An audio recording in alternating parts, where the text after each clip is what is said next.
presidente do Equador, Lenín Moreno, decretou hoje estado de exceção. O país vive uma onda de protestos por causa... O Haiti, o país mais pobre das Américas, vive uma onda de protestos violentos. Em Bagdá, capital do país, o governo limitou os acessos à internet. Universidades e escolas não estão funcionando. Manifestantes voltaram a tomar as ruas de Hong Kong, desafiando a lei que proíbe o uso de máscaras em protestos. A medida começou a valer hoje. Os manifestantes planejam bloquear durante 2 semanas as ruas de Londres, em resposta ao que consideram uma omissão do governo diante da crise climática.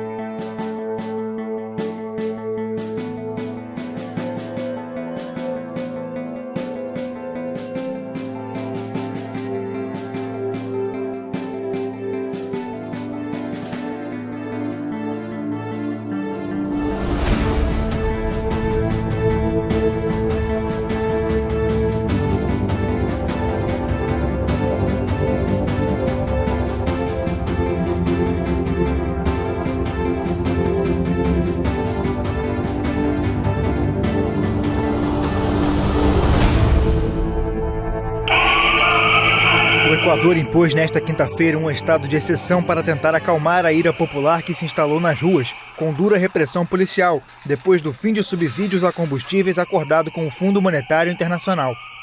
Encurralado por um alto endividamento e falta de liquidez em uma economia dolarizada, o governo do presidente Lenín Moreno acordou um programa milionário de créditos com o FMI, que inclui o desmonte de subsídios. A decisão do governo do Equador de eliminar os subsídios a combustíveis levou o país à beira do caos. A medida, implementada para atender a um acordo assinado com o Fundo Monetário Internacional para a concessão de empréstimos, gerou aumentos de até 123% nos preços dos combustíveis. Desde então, milhares de camponeses e indígenas tomaram as ruas de várias regiões do país. Greves, manifestações, ataques a caixas automáticos e saques a supermercados e lojas se multiplicaram. O consequente aumento das tarifas de diesel e gasolina de até 123% precipitou uma greve nacional de transportadoras, além de mobilizações em várias cidades com pedidos pela saída de Moreno. O presidente endureceu a resposta e decretou a medida de exceção por 60 dias para o que chamou de evitar o caos. Um homem morreu no Equador ao ser atropelado por um veículo no 5º dia de protestos contra o forte aumento nos preços dos combustíveis. Manifestantes continuavam a bloquear várias estradas enquanto o governo anunciou a retomada das aulas sob o estado de exceção. A decisão do governo foi baseada em um acordo com o FMI para obter empréstimos de 4 bilhões e 200 milhões de dólares. A economia dolarizada no Equador enfrenta falta de liquidez e alto endividamento. A dívida pública externa aumentou 47% no atual governo. Novos confrontos foram registrados em Quito, capital do país, nas ruas próximas da sede sitiada do Legislativo equatoriano. Pressionado, o presidente decidiu transferir a sede do governo para a cidade litorânea de Guayaquil, depois de milhares de manifestantes cercarem o Palácio Presidencial. O presidente e integrantes do governo foram escoltados pelas forças de segurança até Guayaquil. De lá, Moreno fez um pronunciamento transmitido em rede nacional na noite de segunda-feira. Ele acusou políticos corruptos de manipularem as populações indígenas que têm organizado bloqueios em várias estradas do país. E disse que a mobilização é uma tentativa de golpe.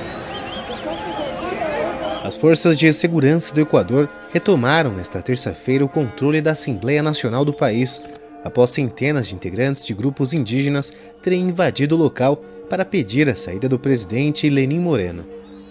Uma grande mobilização está prevista para quarta-feira na capital, onde protestos foram reprimidos com violência nesta segunda-feira. Manifestantes ocuparam 3 campos de produção de petróleo na Amazônia, provocando uma quebra na produção de mais de 63 mil barris por dia, de acordo com o Ministério da Energia. Em 16 das 24 províncias equatorianas foram registrados bloqueios em estradas e os protestos deixaram até o momento um civil morto.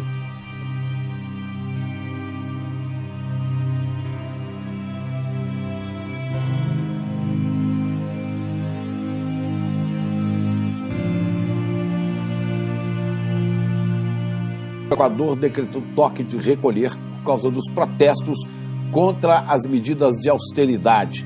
Entre 8 da noite e 5 da manhã, está proibida a circulação de pessoas perto de prédios públicos. A medida foi adotada depois que manifestantes indígenas invadiram ontem o parlamento em Quito. Está prevista para hoje uma greve geral que deve paralisar os transportes.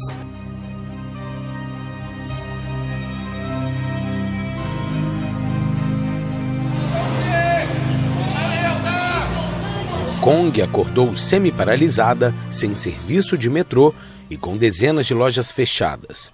A noite foi de intensos protestos e confrontos entre manifestantes pró-democracia e a polícia, que prosseguiram nesse sábado. Essas novas manifestações são a resposta da população à proibição do uso de máscaras decretadas na sexta-feira pelo governo, com base em uma lei antiga que data de 1922 e não era usada há 50 anos. A noite de sexta-feira e a madrugada de sábado foram de caos em Hong Kong, com confrontos entre manifestantes e a polícia. Bancos e estabelecimentos comerciais foram vandalizados e estações de metrô fechadas após mais um ato contra a lei que proíbe o uso de máscaras em manifestações.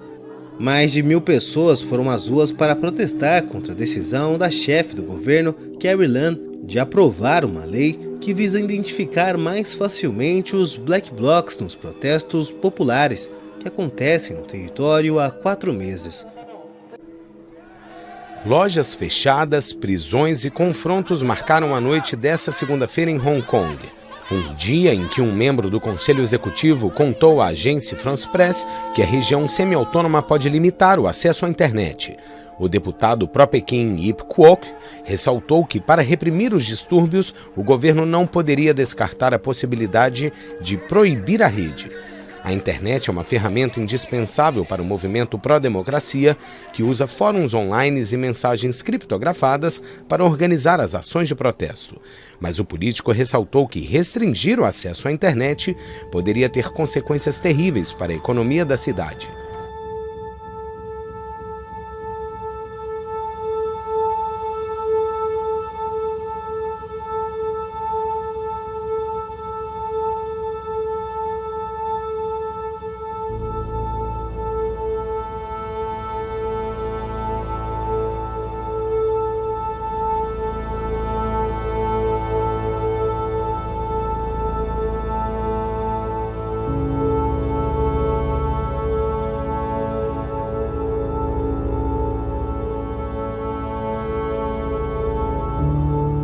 Além das marchas com guarda-chuvas que se tornaram uma marca dos protestos, os manifestantes, muitos deles mascarados, formaram uma corrente humana para pedir democracia. Eles também lotaram um shopping center para exigir a renúncia da chefe do executivo, Carrie Lam.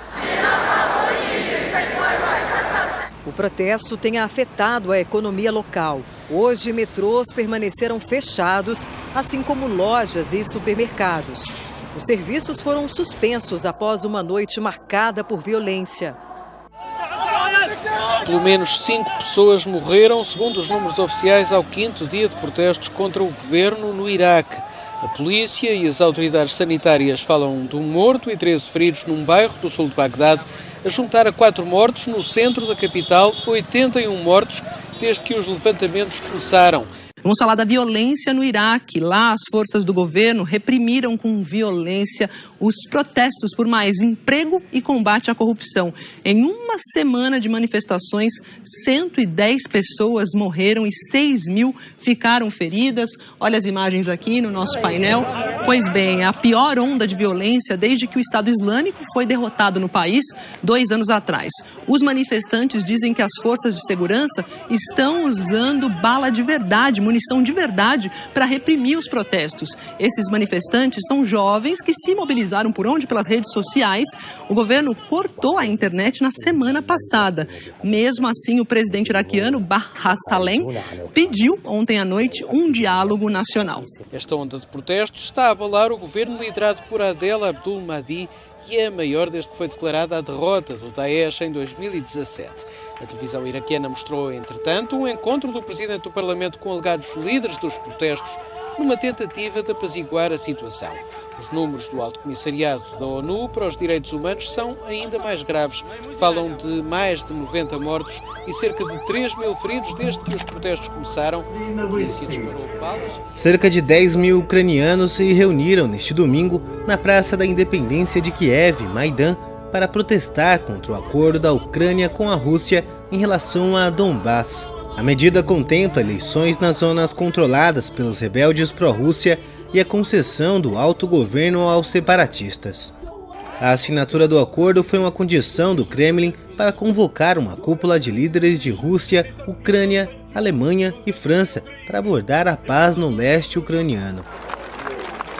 Em 2014, a Rússia anexou o território ucraniano da Crimeia, região historicamente russa. Em seguida, houve tentativas separatistas em várias cidades grandes da Ucrânia. Uma delas é Donbass, que desde 2014 se vê imersa numa guerra civil que já ceifou a vida de quase 12 mil pessoas. Chaos has taken over the streets of Port-au-Prince. What started as demonstrations over an ongoing fuel shortage has grown into a nationwide protest, calling on Haitian President Jovenel Moïse to resign. The president promised the Haitian people to lift them from poverty, to pull them out of the dirt, but when he became president, he made everything worse. On Friday, thousands took to the streets. Authorities in the Haitian capital tried to control the crowd, but with little effect. Mobs of angry demonstrators broke into buildings and looted businesses.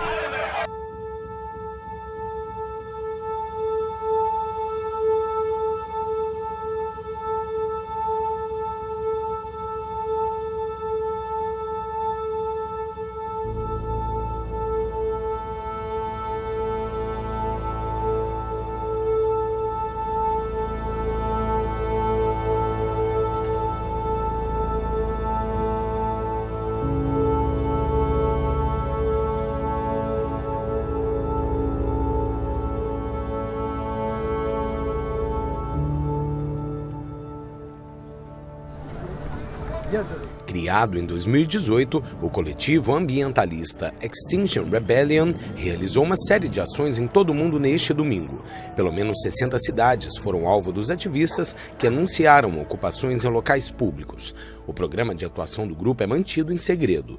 Depois de ocuparem por 17 horas um shopping em Paris, os manifestantes seguiram para o Parque La Villette, na capital francesa. A proposta de uma desobediência massiva não violenta é ganhar a opinião pública, alertar o público em geral para que percebam. Acho que muitas pessoas já começaram a olhar e perceber que há um problema. Em Londres, os cortejos fúnebres voltaram a tomar as ruas da cidade.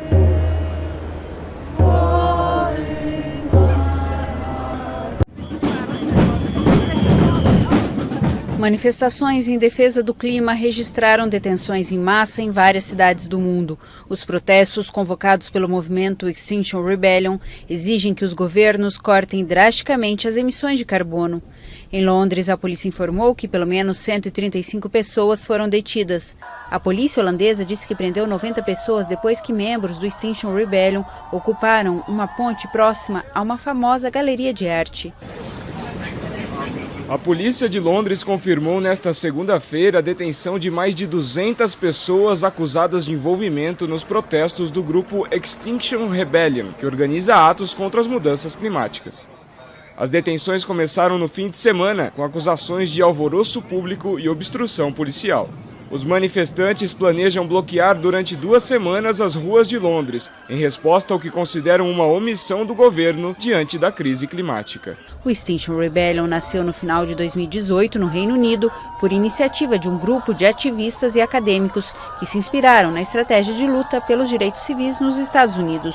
Estimulando a desobediência civil, conseguiu se espalhar graças às redes sociais e hoje diz ter 500 grupos em 72 países. A partir desta segunda-feira e durante 2 semanas, estão programadas ações em 60 cidades do planeta sob o nome Rebelião Internacional.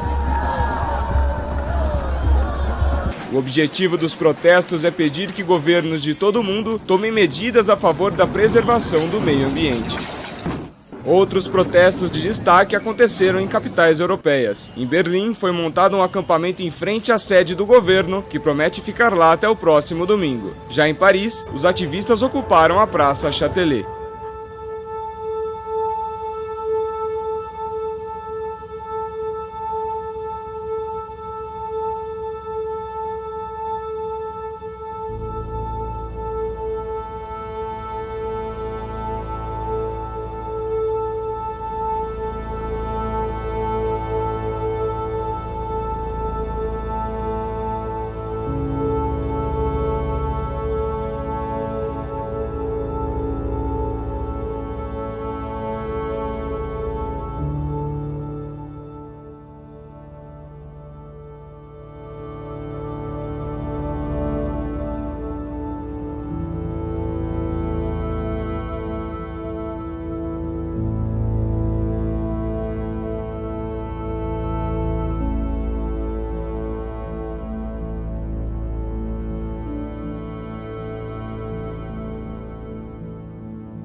A economia global está a atravessar uma fase de desaceleração sincronizada. Quem o disse foi a diretora executiva do FMI, Kristalina Georgieva, durante o discurso de inauguração no cargo. A Euronews perguntou-lhe quão significativa é esta desaceleração.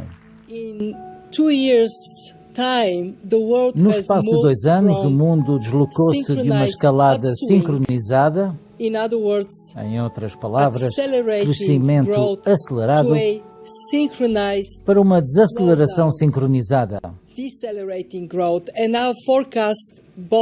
As nossas previsões para este ano e para o próximo mostram que esta desaceleração já está a ter um impacto na maioria do mundo. Redução do crescimento para 90% do produto interno bruto em termos mundiais. Para além das tensões comerciais, do protecionismo, do Brexit na Europa, quais são as ameaças mais importantes? Qual será a próxima emergência? Se escolher apenas um fator a que devemos prestar atenção, então falo do risco das alterações climáticas. Sabemos como é que as economias podem ser afetadas de forma dramática pela força da natureza e temos que nos preparar para choques desse tipo no futuro.